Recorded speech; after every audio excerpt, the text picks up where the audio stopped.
Myanmar में cyber गुलामी कर रहे 360 भारतीयों को पिछले दिनों मुक्त कराया गया। इसमें बिहार के 6 लोग भी शामिल थे। इन्हें मायावादी के पार्क से म्यांमार आर्मी के द्वारा मुक्त कराकर थाईलैंड लाया गया था। फिर वहां से 18 नवंबर को सभी को दिल्ली लाया गया। आर्थिक अपराध इकाई की टीम बिहार के रहने वाले 6 युवक को लेकर पटना आ गई। इन सबों से पूछताछ के बाद उन्हें उनके परिजनों को सौंप दिया गया। वहीं इन्हीं में से एक गैज के रहने वाले धर्मेंद्र कुमार भी है, जो कि एक एजेंट के माध्यम से चंगुल में फंस गए थे और वह जॉब की तलाश में एजेंट के माध्यम से थाईलैंड पहुंच गए और उसे म्यांमार लेकर चला गया।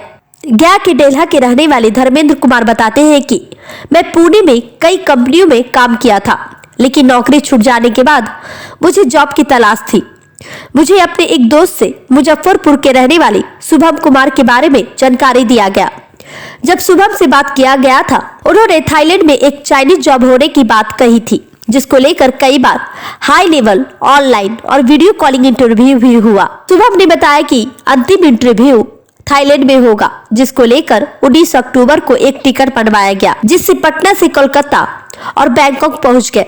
20 तारीख को वहां एक ड्राइवर ने पिक किया और 5 स्टार होटल में ले गया। वहां भी एक इंटरव्यू किया गया।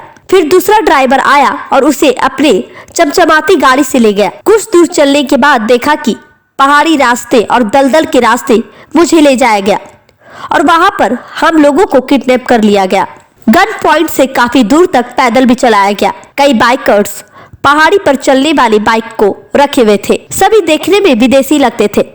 काफी घंटा चलने के बाद मुझे एक गेस्ट हाउस में रखा गया और 3 दिनों तक वहां बंद कर दिया गया। बाद में पता चला कि मैं म्यांमार में पहुंच गया हूं। भूखे प्यासे हम लोगों को रखा गया। हम लोग करीब 4 से 5 लोग थे।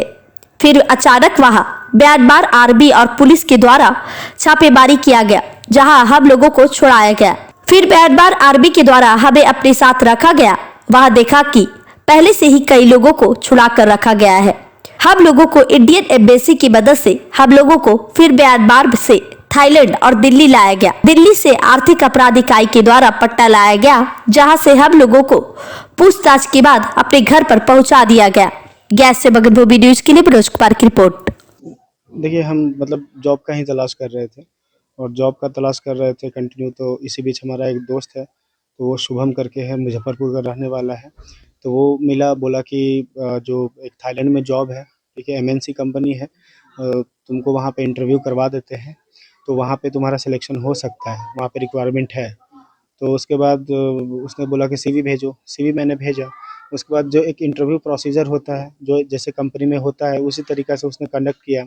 उसके बाद बोला सिलेक्शन हो गया है और उसके बाद बोला कि एक लास्ट राउंड होगा, जो आपका वहीं वहीं पे होगा, थाईलैंड में आने के बाद होगा।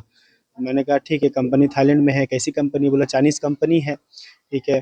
कंपनी बताया था कि के पार्क करके है, ऐसा करके उसने, लेकिन थाईलैंड में बता रहा था। तो मैंने बोला कि ठीक है, जो लास्ट राउंड के क्या सीज़न है, ऑफ़र लेटर कैसा है? तो बोला कि ऑफ़र लेटर वहीं पे आके मिलेगा और 1 साल का वर्क परमिट मिलेगा। तो फिर उसने एक 19 तारीख का डेट कंफर्म किया, 19 अक्टूबर का। टिकट वगैरह बनवाया, जो भी है प्रोसेस।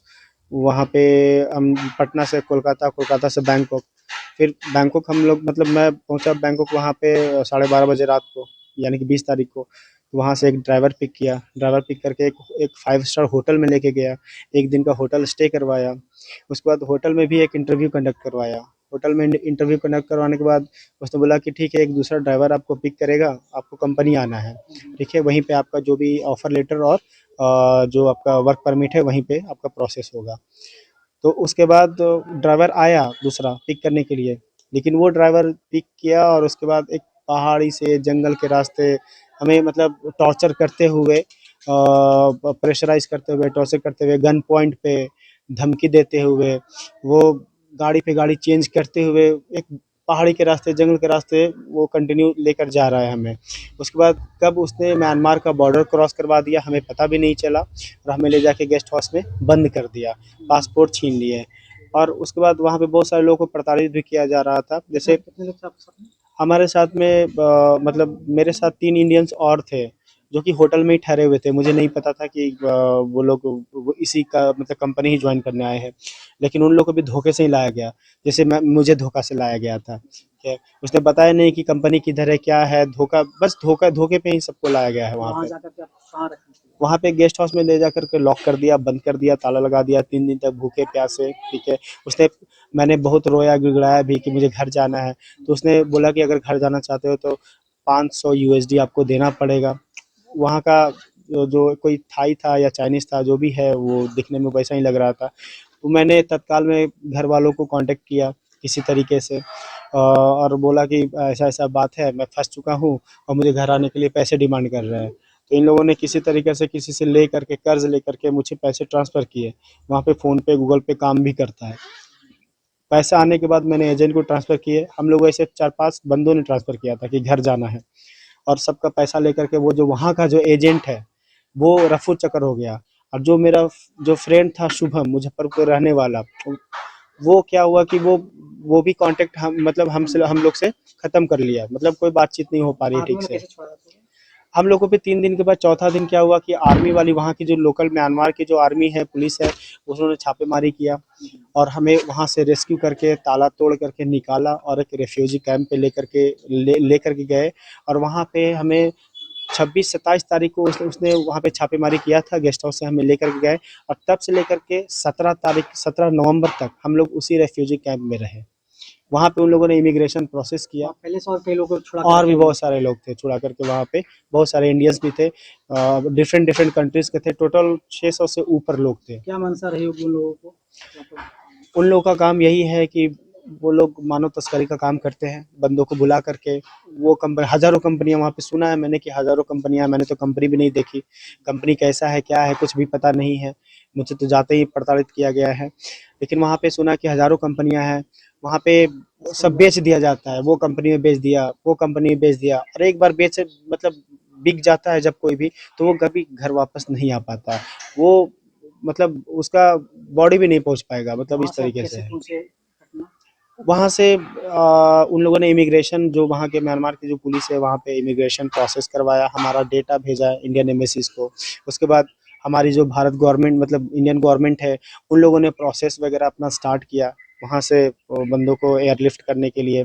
तो 18 तारीख को एक डेट फिक्स हुई हम लोग को वहाँ से ले जाने का। तो इसके लिए आप किनको धन्यवाद देंगे आप? हम अपने इंडियन गवर्नमेंट को धन्यवाद देंगे, और बहुत उन्हें बहुत ज़्यादा धन्यवाद बोलेंगे, इसलिए क्योंकि हमें एक सुरक्षित तरीके से अपने हम लोग को वहाँ से निकाल करके इंडिया वापस लाया, हम अपना स्वदेश हम लोग वापस लौटे। और एक अब मतलब सच में भारतीय होने पे सबको गर्व होना चाहिए, और भारत की क्या एक अहमियत है वो हमें और भी ज़्यादा एक अटूट पता चलता है कि क्या हमारा इंडिया है, और इंडिया इज़ द ग्रेट। क्योंकि बाहर में कुछ नहीं है। मैं भी यही बोलता हूँ कि बाहर जाना भी एक अच्छी बात नहीं है। जाने के बाद एक और सीख मिली कि ये फॉरेन कंट्री के चक्कर में भी ज़्यादा नहीं रहना चाहिए, क्योंकि वहाँ पे कुछ भी हो सकता है।